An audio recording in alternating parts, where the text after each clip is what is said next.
Bon, moi je vous dis les enfants, on va peut-être pas trop traîner parce qu'il y a la marée haute aujourd'hui. Alors écoutez, bienvenue dans Passion Autosport du Var. Comme à chaque semaine, c'est un grand plaisir de vous recevoir. Alors aujourd'hui, une voiture d'exception, une Fiat Balila de 1936.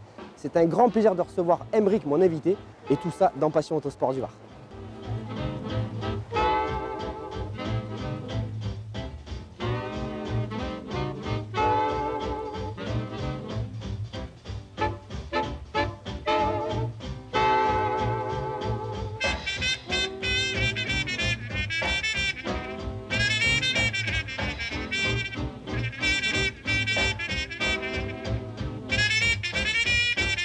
Alors aujourd'hui c'est un vrai plaisir parce qu'on est dans une auto, regardez, si je tends la main je touche directement la porte d'à côté, c'est le top. Alors cette Fiat Balila elle est de 1936, on va se faire un petit retour rapide, les années 30, en fait c'est des années géniales parce que tout est en train de bouger sur le plan industriel, sur le plan commercial et puis aussi les mentalités. Tout le monde veut accéder à la propriété. Et la propriété, ça peut être une maison, ça peut être une voiture, voilà, c'est le boom industriel et on est quand même à la veille de la Deuxième Guerre mondiale, donc c'est des années qui sont très importantes. Donc en 1932, Fiat, la firme italienne des automobiles de Turin, sort la Balila. Et la Balila, ils se sont dit pour la vendre au plus grand nombre, donc faire une voiture qui se vende bien. Ils ont calculé, c'est génial, le prix de vente sur le total annuel de la paye d'un ouvrier de chez Fiat. Avec un an de salaire, il devait pouvoir s'offrir une auto. Et ça, c'est génial. Donc, la voiture, elle est dans la veine de l'époque. Elle fait 20 petits chevaux. Elle a une boîte 3 vitesses. Bon, c'est vraiment la petite auto familiale. On se sert, on est bien. Et puis finalement, c'est déjà une auto moderne. Parce qu'en fait, bon, y a tout. Et elle va se vendre. Et du coup, cette voiture, elle va tellement plaire qu'à l'étranger, y en a qui vont se dire finalement pourquoi est-ce qu'on va concevoir une auto alors qu'il suffit d'acheter la licence de fabrication. Alors en Allemagne, NSU va acheter la licence de fabrication. En France, Simca va se dire finalement on va faire la Simca Fiat, ça nous coûtera moins cher que faire un modèle à part entière. Donc ils ont aussi acheté la licence de fabrication. Et puis on l'a vu un petit peu partout, on l'a vu rouler, il y a eu 170 000 exemplaires qui ont été sortis. Et puis c'est une auto géniale. Donc aujourd'hui, on a ça sous la main et c'est top. On a un petit peu de mauvais temps, mais enfin ça, on va passer à travers les gouttes. Et on est dans un coin magnifique. Il va vous faire profiter un peu de « Ah, regardez ça, regardez comme on est bien avec les bateaux et tout ». Donc, on y va. La Balila, pourquoi est-ce qu'elle s'est appelée Balila? En fait, c'est une histoire amusante. C'est qu'un garçon qui s'appelait Giovanni Perasso, si mes souvenirs sont bons, avait jeté un caillou sur un officier autrichien du temps où l'Autriche avait envahi le département. Et ils ont repris ce nom-là pour appeler la voiture, c'était un petit hommage. Au niveau des gens qui ont conçu cette voiture, je tenais à vous en parler. Il y a quelqu'un qu'on a déjà évoqué dans la Fiat 500 qui s'appelait Dante Giacosa. Le Dante Giacosa en question faisait partie des ingénieurs qui ont conçu cette voiture. On l'a retrouvé après, c'est lui qui a eu l'idée géniale de la Fiat 500. Donc comme je vous disais, chez Fiat, ça fourmille d'idées. Et puis c'est génial. Aujourd'hui, on va se faire plaisir. On n'est pas dans la sportive et on va prendre le temps de vivre. À tout à l'heure.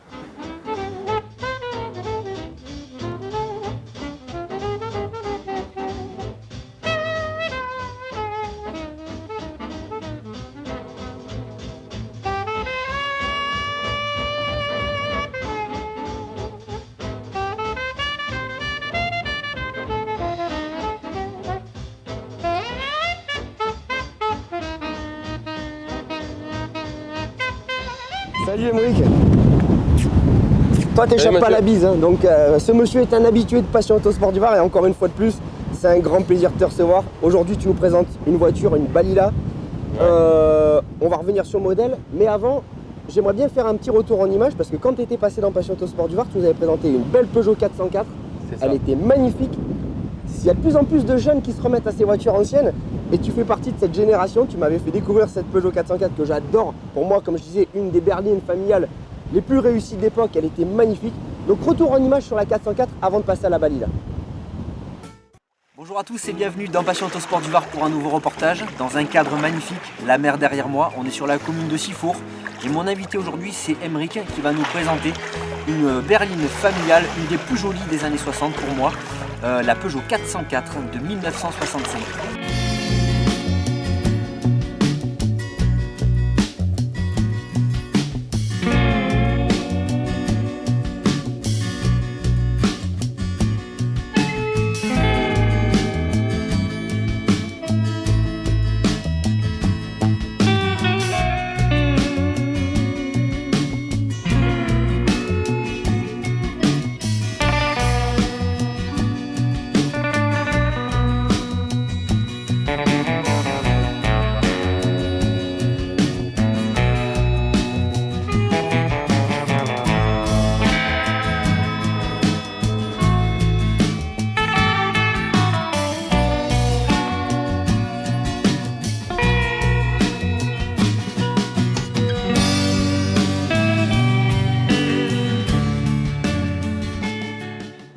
Donc aujourd'hui, c'est plus la 404 qu'on présente, c'est la Balila. Alors, il y a eu un nouveau projet. Là, je voudrais que tu me racontes un peu parce que ça fait une petite année, un peu plus même, je crois qu'on s'est pas vu.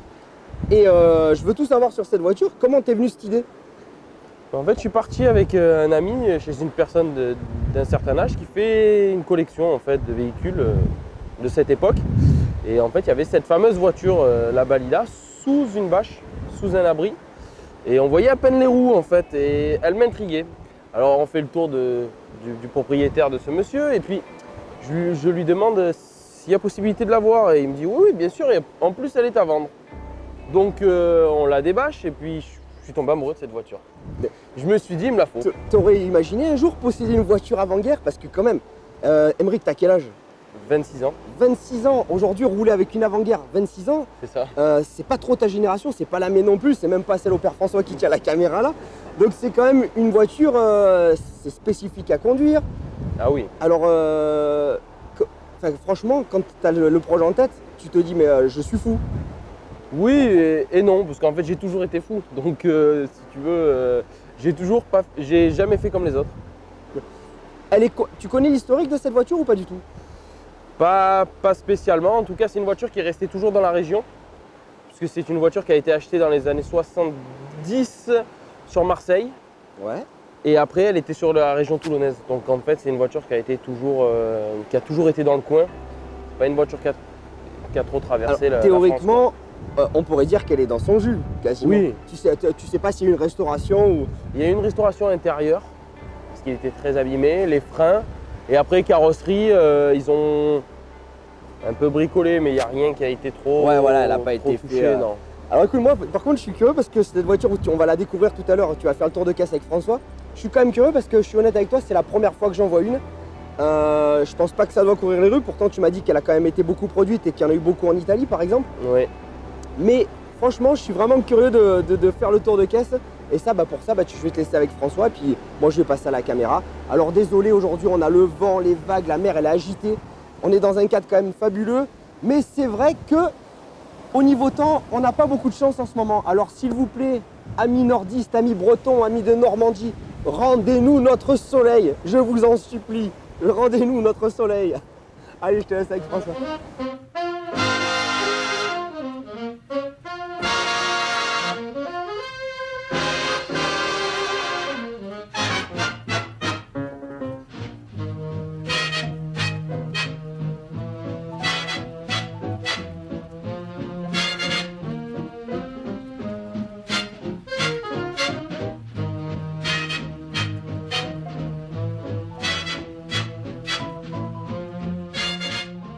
Bon alors, on met les carreaux parce que là c'est un peu accidenté. Ouais, on prend des risques pour vous quand même. Aujourd'hui donc on va se détailler une belle Fiat Balila. Alors cette petite Fiat, j'ai son propriétaire sous la main, c'est un plaisir. On va acheter un coup d'œil à la voiture en détail. Oui. Alors, qu'est-ce que c'est comme taille de pneus? Parce qu'ils sont plus hauts que larges. On va dire que ça se rapproche bien des roues galettes des voitures d'aujourd'hui. Ah oui, on dirait le format d'une roue galette. C'est du 4,50 par 17. Ah, c'est du 17 pouces. Ouais. Ah, c'est extra. C'est très fin. Alors, les pneus qui sont très difficiles à trouver aujourd'hui. Alors, on t'a suivi sur la route en venant. Oui. Quelles impressions de conduite on a? Est-ce que c'est une auto, il faut prendre le temps de vivre, il faut faire attention parce qu'on ne pourra pas s'arrêter très vite parce que en termes de frein, c'est pas une auto moderne, c'est une philosophie. Il faut tout prévoir. Il faut tout prévoir, il faut anticiper. Bon alors, on va s'attaquer au devant. Tu nous ouvres le capot avant. Oui. Allez, on va regarder, c'est les chevaux de feu. Alors, je tiens à préciser pour tous les amateurs qu'elle est en état d'usage. Elle roule, elle circule, donc ce n'est pas une voiture de concours qu'on amène sur une remorque. Alors, ce petit moteur, combien de cylindres? 4. 4 cylindres. Et il faisait 20 chevaux? Tout à fait. Alors, là, on a un truc génial.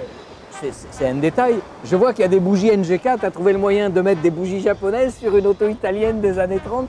On a des correspondances maintenant, on a de la chance. Ah, c'est extra. Est-ce que les pièces se trouvent? Très difficilement. Les Italiens... Ou en Italie. Oui, en Italie. Les en Italiens, France, c'est des rois. ça devient compliqué. Alors, ça, c'est le réservoir d'essence? Tout à fait. Combien de litres? Le réservoir d'essence? J'ai lu 20 litres. Oui, il fait à peu près 22 litres, on va dire. Mais on évite de le mettre... Alors, approche-toi, qu'on ait la lumière. Voilà, regarde, le petit bidon de liquide comme à l'époque en verre, je trouve ça adorable avec les petites canalisations. C'était vraiment du fait main. Là, c'est... Alors, il y a un truc génial dans cette auto. Si vous avez l'occasion de vous renseigner, elle était fabriquée pour les Fiat italiennes au Lingotto. Le Lingotto, c'est ce grand immeuble avec la piste d'essai en haut. Donc les voitures sortaient de chaîne, elles faisaient quelques tours sur le toit parce que c'est la piste avec les virages relevés. Et le Lingotto, maintenant, bon, c'est plus l'usine Fiat, il y a un musée, il y a plein de choses. Et c'est vrai que c'était l'époque sympa. C'est bien une dynamo que je vois sur le dessus. Donc la dynamo, elle entraîne le ventilateur. Et elle est prise dessus directement, ouais. Ah, c'est-à-dire qu'elle refroidit à la vitesse du moteur. Bon, je t'avoue que l'été, on évite. Oui, l'été. Parce que ça chauffe quand même rapidement. Peut-être qu'un jour, tu vas lui mettre une petite soufflette électrique. J'y pense. Oui, oui. J'y pense, oui. Un petit spal avec un bouton, histoire de la... C'est ça, tout à fait. Mettre de l'autre côté de la calandre pour pouvoir... Qu'est-ce que tu mets comme huile là-dedans? Parce que la question se pose souvent entre les synthèses et les minérales. Tu mets une huile. C'est de l'huile minérale. C'est de la minérale, Ouais. voilà. Pas de détergent qui risque de te décoller les bouts, de te boucher les graissages. La minérale de base, c'est ce qui existait à l'époque et c'est ce qu'il y a de mieux Voilà, maintenant. c'est ce qu'il y a de mieux aujourd'hui. Comment est le maniement de la boîte de vitesse? Il n'y a pas de synchro. Ah, comme la Fiat 500. Donc quand on redescend, c'est surtout sur la 2. De la Ouais. 2 à la 1, déjà la 1, on la passe une À fois l'arrêt. arrêtée. Ouais. Et redescendre de la 3 à la 2, ça craque un peu quand si on n'a pas trop l'habitude. Et même en ayant l'habitude, des fois, c'est difficile. Ah, c'est extra. Mais les italiennes et les boîtes de vitesse, j'ai le souvenir de quelques Alfa Romeo, il fallait leur parler avec douceur. C'est ça. En termes d'éclairage, électricité, c'est du 6 volts. Oui, oui, tout à fait. Et ça éclaire. Oui, ben, j'ai les feux jaunes sur l'avant, mais Ouais. c'est des beaux projecteurs, non? Ils Ah. ont fait là-dessus, autant sur l'arrière, l'éclairage il n'est pas top, mais sur l'avant. Allez, on te suivait pour venir sur la route et c'est vrai qu'on ne voit pas violemment les feux voit pas stop grand-chose. s'allumer, hein, on ne voit pas grand-chose. Ah, c'était l'époque. Mais par contre, les feux jaunes, j'ai même l'impression que le jaune éclaire mieux que les feux de maintenant. Alors, les feux blancs de maintenant, sitôt qu'il y a un peu de brouillard, on voit rien. Alors que le jaune, dès que c'était un peu brouillasseux, on voyait mieux. Mais je vois très Ah, bien. Hein. C'est des fois, le progrès, ça vous fait reculer. Combien de vitesses? 4. 4, parce qu'il y a eu une série en 3 vitesses. Voilà. Et en fait, les modèles, les seconds modèles ont été faits en 4 vitesses. Celle-là, c'est un second modèle et Ouais. c'est pas à proprement parler une Fiat, c'est une Simca Fiat. C'est ça. Donc fabriquée sous licence dans les usines Simca, c'était à Poissy. Ouais. Et c'est vrai qu'ils ont vendu la licence à NSU, ils ont vendu la licence à Oui. 6 ou 7 pays, notamment la Pologne qui l'ont fabriquée. C'était une auto géniale. On passe à l'intérieur. Pas de problème. En plus, il y a un truc qui va Allons-y. plaire à Mathieu, ça s'ouvre comme une armoire Ikea. Tu vois. Viens jeter un coup d'œil. Regarde-moi ça. Est-ce que le bleu est d'origine?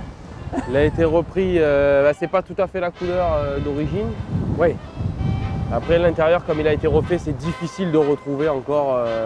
Oui, c'est une auto très ancienne. Exactement, voilà, retrouver les Retrouver tissus l'état. d'origine, c'est compliqué, on va dire. Hein. Le compteur de vitesse. Compliqué. Bon, je vois qu'il va jusqu'à 130. Mais à mon avis, à 80, t'es à fond. Je sais même pas si je les ai déjà dépassés. J'ai même pas dû dépasser les 60. Ah, c'est vraiment une philosophie. Hein. L'aération, je vois la molette Alors, moi, j'appelle ça la clim. à la base. C'est la climatisation. Voilà. Ah, génial.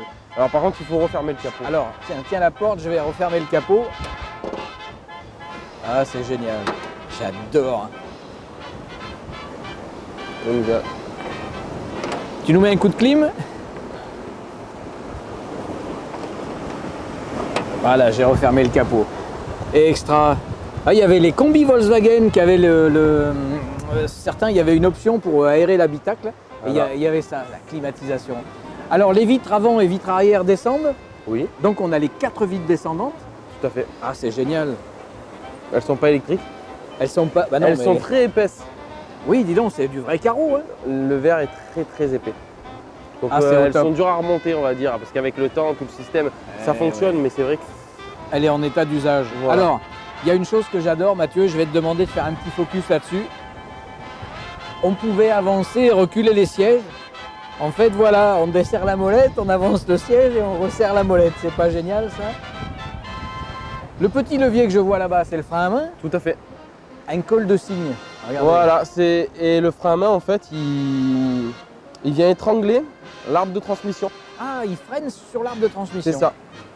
Donc maintenant, on est un peu embêté au niveau des contrôles, puisque le contrôle technique, on doit tirer le frein à main il tire le frein à main pendant que la voiture est en train de rouler. Ah, Sauf que purée. sur ces modèles-là, c'est impossible, sinon on arrache tout. Hop, hop, hop. Oui, ça se sert à l'arrêt. C'est ça. Ah là là là là. Bon, ben moi, je craque complet, là, c'est adorable. Là,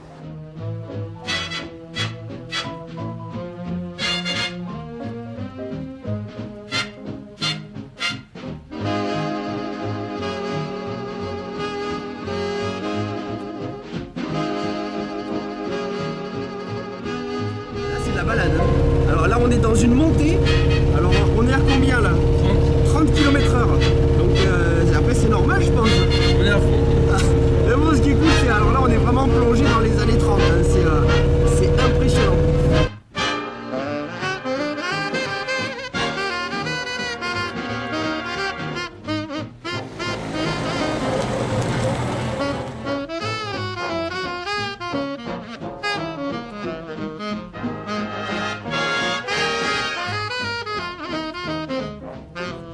Tu nous parlais tout à l'heure de l'histoire de synchro.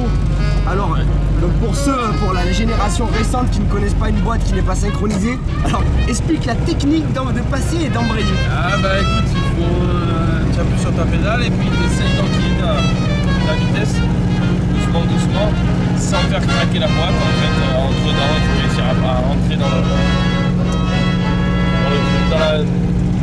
la vitesse. Voilà. C'est chaud.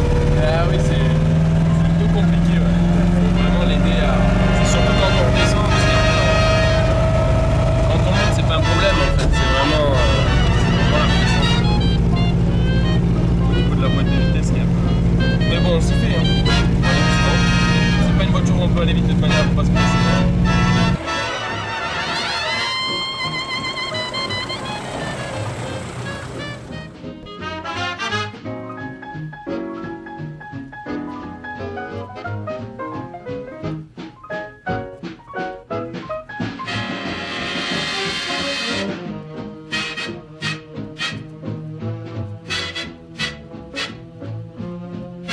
Chauffeur, fais-moi monter Notre-Dame du Mai, c'est ça? C'est bien ça? Hein? Ouais. Derrière, c'est super confortable, c'est impressionnant. On se croirait dans une limousine. Donc je pense que les dames à l'époque, elles devaient être bien servies là-dedans.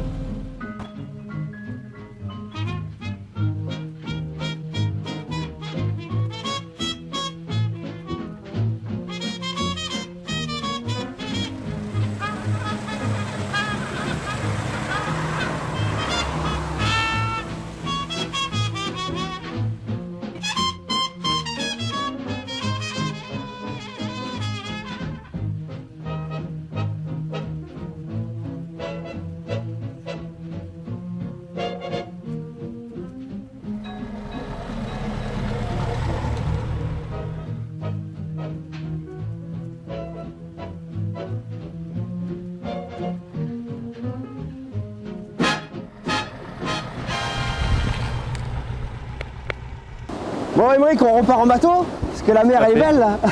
Bon, en tout cas, merci mon loulou hein, de nous avoir présenté encore cette belle voiture. Donc, alors je répète, Aymeric, on l'avait vu il y a un peu plus d'un an de ça avec une belle 404. Aujourd'hui, il y a la belle Balila. Alors la prochaine, tu nous présentes quoi? Je sais pas encore. Ça sera la surprise. Bon, en tout cas, vraiment merci mon loulou. Et puis ben, moi je vous retrouve la semaine prochaine sur Passion Autosport du Var. Il a passé son baptême avec François qui blablabla, il parle le père François. Faut l'arrêter. Mais en tout cas, c'était encore agréable. Allez les loulous, à la semaine prochaine.